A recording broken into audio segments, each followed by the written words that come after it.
But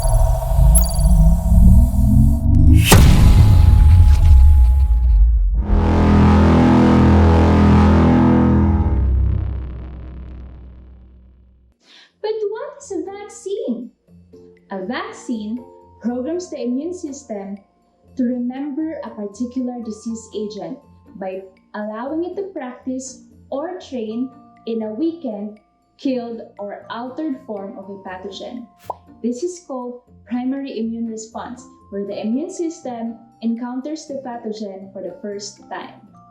And since the vaccine is a weakened, altered, or killed version of a pathogen, the body can easily win against it.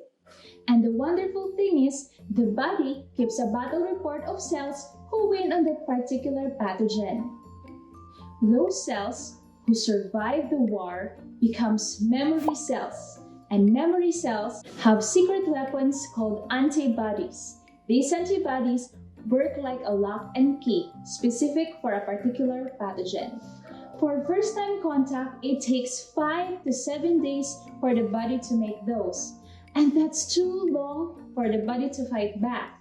Hence, vaccines makes it easier by allowing the body to be exposed to a pathogen it can easily kill. The body remembers it, and when the real pathogen enters the body in the future, memory cells will recognize it, and the body's response and antibody production will be much faster and stronger. This is called the secondary immune response, wherein large amounts of antibodies are produced in a shorter time compared to the first time encounter.